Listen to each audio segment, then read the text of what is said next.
Loving the theme.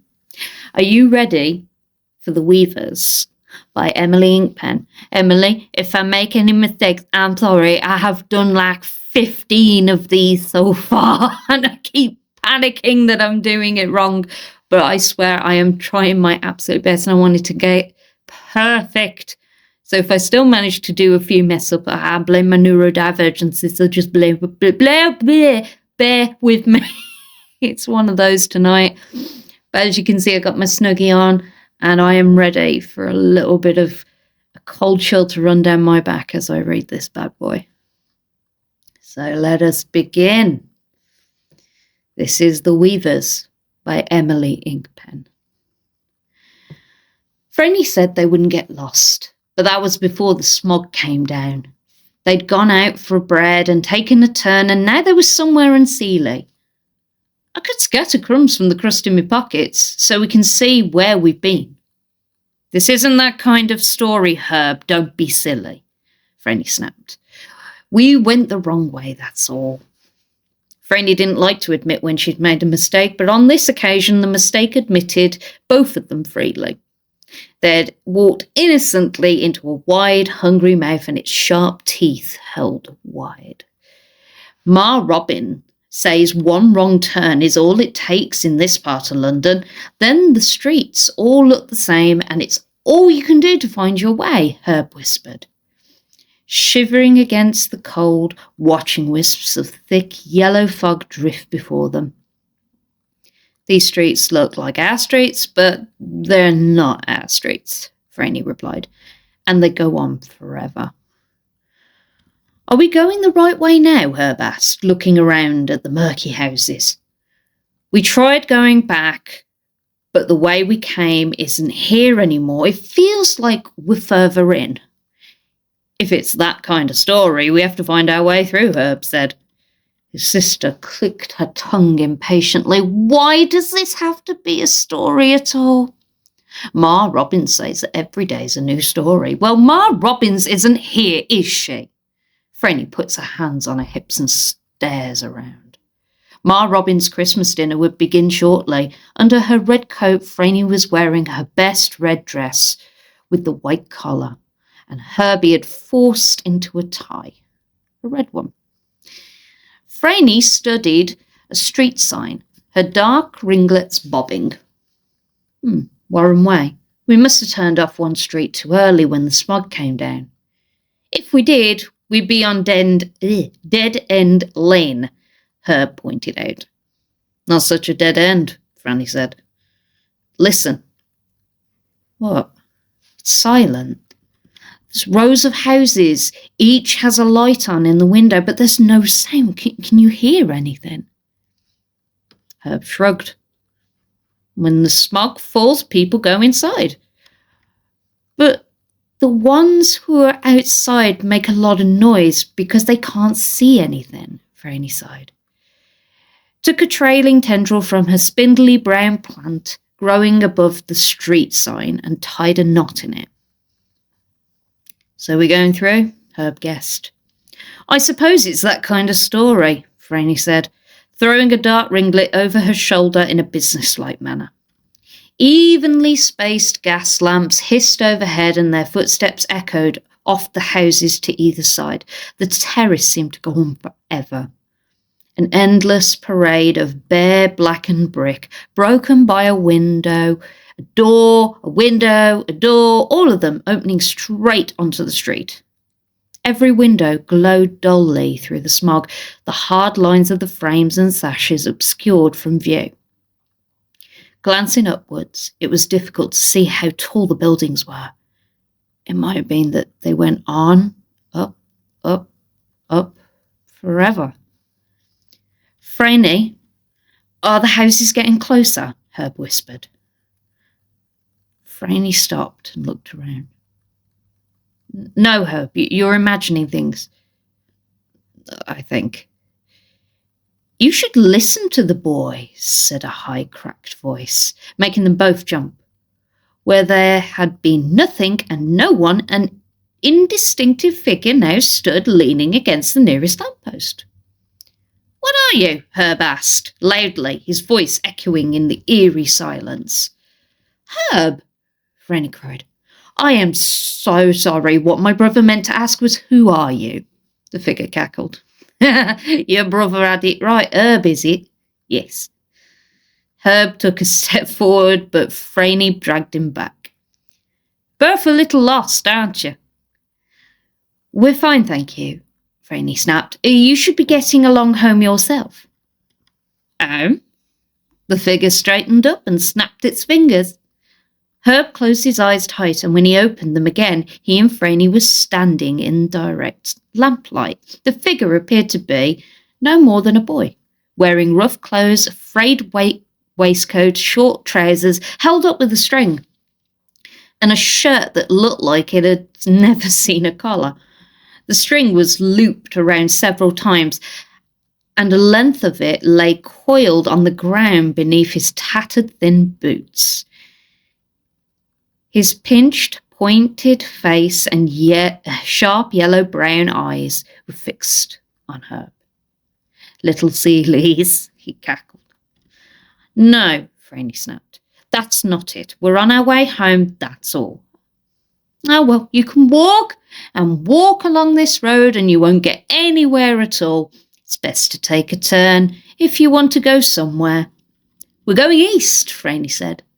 No, you've gone east, the boy corrected her. You're in east. The East End. East End's here. So where's west? Herb asked.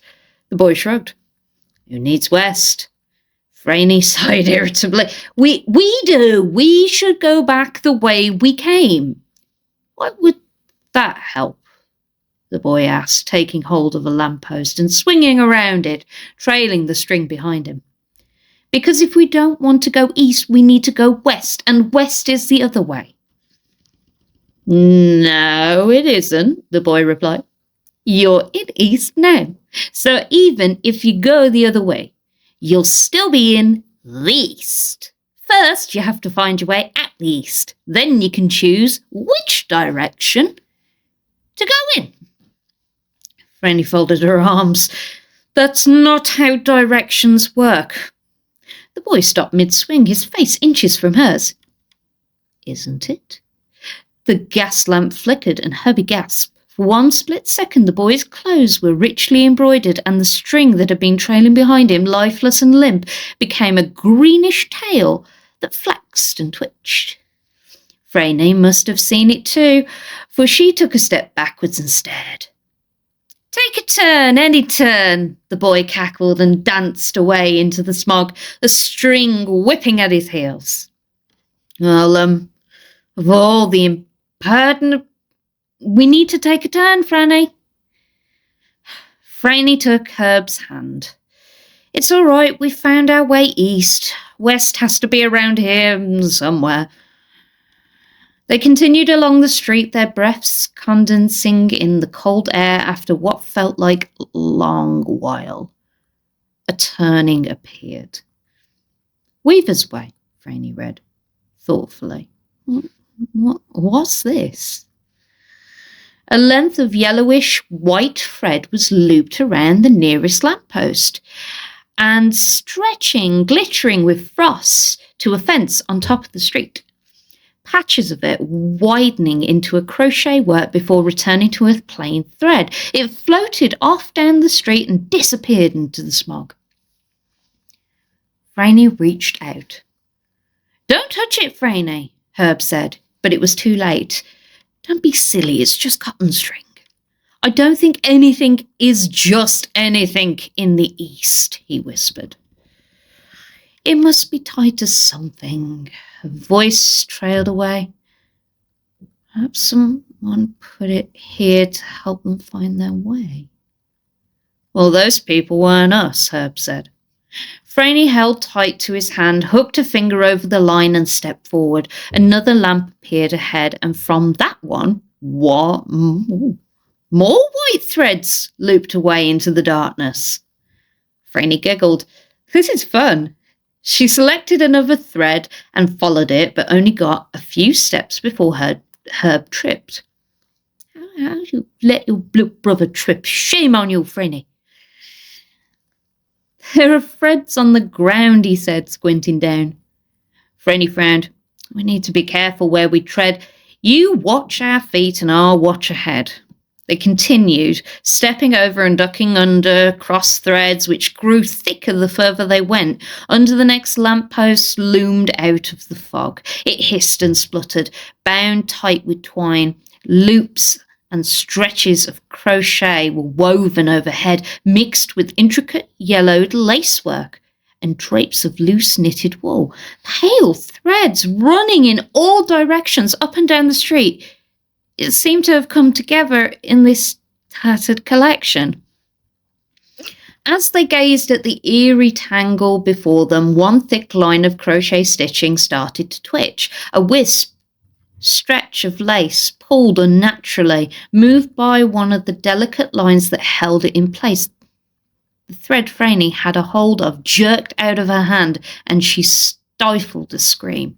When the loop and the swath of twine and wool and cotton had been as still as an ivory carving, they were now alive, dancing and pulling and twitching with eager rhythm all of their own.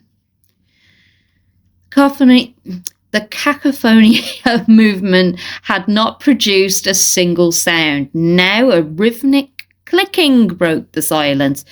Franny pulled Herb close. The sound echoed again. A fast-paced click, click, click, click, click, click, click, click, click, click, click, click, click, click, click. Franny? Yes, Herb. Can you see anything? No, I can't. When I say the word, run.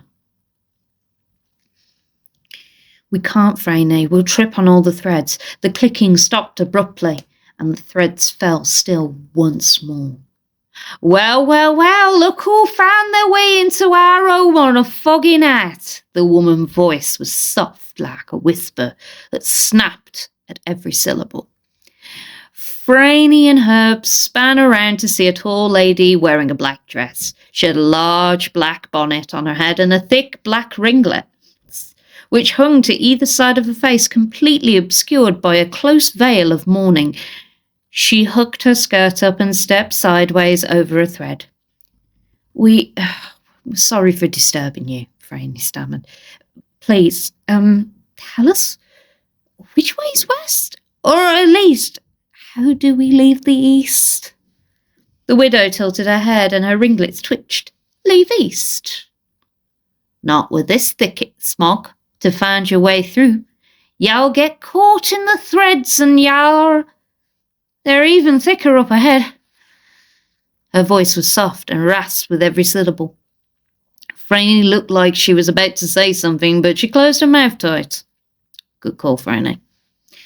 That's right, the widow said, rotating smoothly. Her long skirt brushed the ground. Come with me. A wind will blow along the river soon enough and the smog will lift. Until then, I have somewhere warm and safe for you to sit and wait and think about east and west and all the other places that are not here and now. Herb gave Franny a shove. Yes, ma'am, thank you, she mumbled, and took a small step forward. That's right, come on. I do apologise, sounds like the worm from Blackburn, doesn't it? Inside, have a cup of tea with the missus. The widow whispered. They followed her, ducked under the looping, knotted fibres, and stepped over the taut warp-like lines. The houses on this street were larger, with steps up to each front door, and the windows of the house they approached were open, and the pale lamps that crossed the street ran uninterrupted inside. Miss Sector, we are visitors, the widow said, flicking a length of wool and clicking her way inside. Look where the smog brought us. They stepped over the threshold and blinked through a new kind of gloom as the widow turned and disappeared further into the house, leaving them with their new host, an older lady, dressed in elaborately patterned cream and brown dress, softly illuminated by the pale light provided by a single lamp. She looked at them through a pair of thick glasses, her knitting needles flashing too fast for Herb to make out. corner in which she sat was so thickly draped with intricate cloths of woven strands that it was difficult to see where the wall would be, if indeed it was there at all. For on looking around, both Franny and Herb realised no fragment of wall, ceiling, no surface, no items, no furniture, of which there were few, had been left clear of the tangled mess. The lamp stood on a flattened pile of fibres, illuminating Miss Sector's work. A thread twitched through the window and she tapped it gently as though to soothe its troubles. Franny finally found a voice. "Oh, we're sorry, ma'am. We never meant to disturb anyone." Miss Sector peered at them. "You must be cold, dears. Come here, let me wrap you in my weaving. The smog chills one so." Franny sat down on the floor beside her and swiftly, dexterously, she unrolled a pale scarf-like length of stitching and wrapped Franny tight. "There, now that's better." The clicking of the widow grew louder once more, and she appeared in the doorway. "Ah, I see you've found and taken care of the girl, Miss Sector." Miss Sector seemed to be too busy knitting to reply. Herb felt two sharp fingertips on his shoulder and sank onto the fluffy spring floor. The widow settled beside him on a thickly draped yet spindly chair, where she swaddled him in a soft crochet shawl. "You'll be comfortable there, my child," she crooned. Herb looked back across the room towards Franny, and as the gas lamps flickered, he gave a start. For a moment, Miss Sector's glasses and her curled hair became a collection of glistening eyes that covered the top of her head. The braids looped under her ears, appearing to be pincers.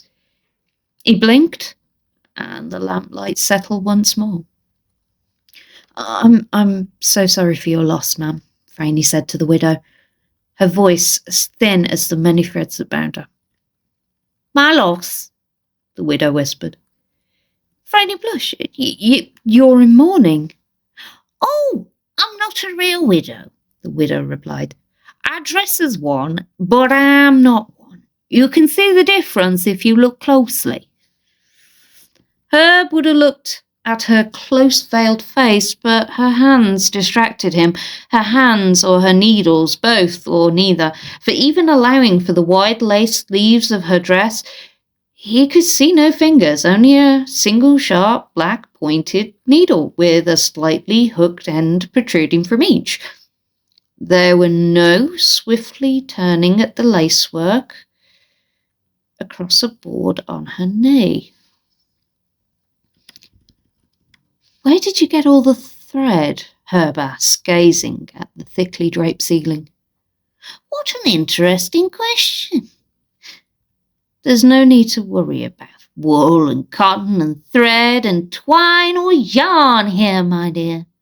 There's always plenty of what we need," Miss Sector replied. Herb looked at his sister, who frowned back and shrugged through her thick wrappings. The lamp hissed and flickered, and Franny's eyes, fixed on the widow, widened as in horror. "Franny, I think the smog is lifting," Herb said. "No wind yet," Miss Sector replied with a sharp snap to her voice. "If there's no wind, lift it, then it hasn't lifted. You just stay there where it's snug and warm." Franny wriggled a little. "No, really, I think we ought to be getting on our way now." "Where to, my dear? For you don't know your way." "The bliss? The best place for you, my children, is right here where you are," Miss Sector began, but her voice trailed away as almost every thread leading out the window tightened and released. Both weavers tilted their heads. "What was that, Miss Sector?" the widow asked. "I don't know, my love," Miss Sector replied. The threads tightened and released, and Mrs. Sector shuffled to the edge of her thickly draped seat, dragging her overly large bustle behind her. The widow placed her lacework by her side and stood up, click, click, click, clicking around to the open door. The thread tightened and released, and Mrs. Sector rose and crossed the room to stand beside her companion. The threads tightened and released, tightened and released. Both of them moved a little further forward, and as they did so, the boy, Franny and Herb had met earlier that day, slipped into the house. He grinned down at them and placed a long, pale finger against his lips. Threads continued to tighten and release, and Miss Sector and the widow moved slowly down the steps onto the street. Well, little Seeleys, you're in a tangle, the boy said, producing a short knife from inside his waistcoat. What are you doing here? Franny snapped. I'm here to rescue you, he said with a wide grin. When I told you to turn off from the road, I didn't think you'd come down here. Nobody from East goes near the Weavers, but then you're not from the East, are you? Franny shook her head. Can you move? The boy asked. Not well. I can free you for a price. What price? The boy placed the tip of the knife against his lower lip and leered at them. Only a lock of your hair. Is that all? Oh, yeah, payment will suffice. All right. I'll give you a lock of my hair once we're safe. The boy nodded. You have to move fast, follow me, and don't touch the threads. The weavers are blind, you see. None of them know where you are unless you trip on one of their lines.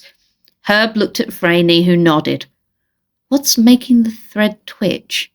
Oh, a friend of mine is dancing at the top of the lamppost, the boy said, casually twirling the knife between his fingers. He pulls on the threads and keeps them occupied when I need him to. Now, are you ready? Franny and Herb nodded, and the boy clicked his long fingers. Both children found themselves unbound standing next to him as a frantic hissing rose up outside. Run! The boy commanded, and they followed him through the front door, down the steps and back along the street. A number of women scuttled back and forth across the road, each searching for a thing unknown, each moving unusually fast. The party of escapees had just drawn level with the lamppost when Herb tripped on a line. Bloody Herb!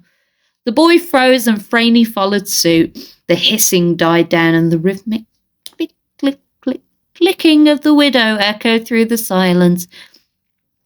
As Herb straightened up, taking care not to touch any more lines, he'd better bloody not, he realised what had been wrong about the sound all along. There were too many feet moving too quickly under her skirt. Well, no, really? You just realised that with the clicking? The widow found the thread and tapped it with a hooked needle, her head tilting as though waiting a response. Herbie held his breath as he ran the needle along the line towards him.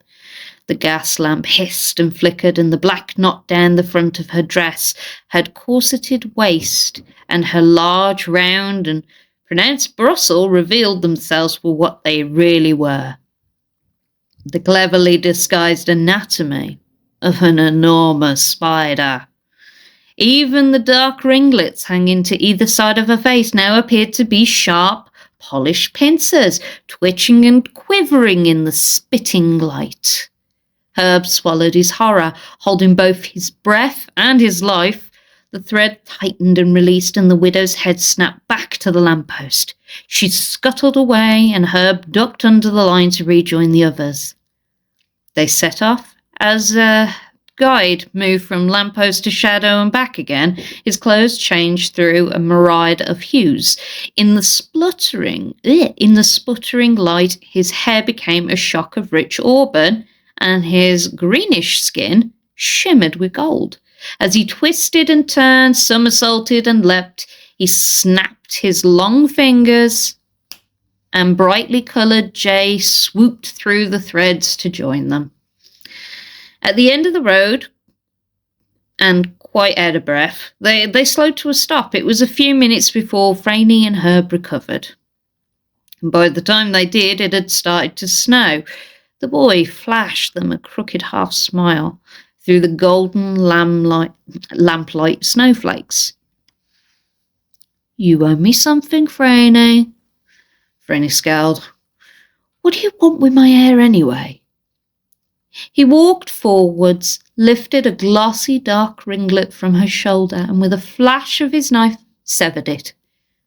A lot can be done with a lock of hair. You know more about that before you go giving it away.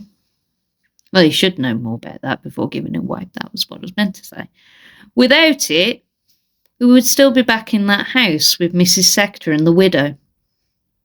The false widow, the boy corrected her. What's done is done, and I expect you want to be going back now. West, was it? Franny and Herb nodded. So, all in all, giant spiders and mystical threadings and webbing and a very interesting look at the East End and Weaver's Way. I really hope that Weaver's Way doesn't exist, because damn it, Miss Inkpen, we need a discussion. This has been Storytime with Nat for Christmas special with The Weavers by Emily Inkpen. Have a good night.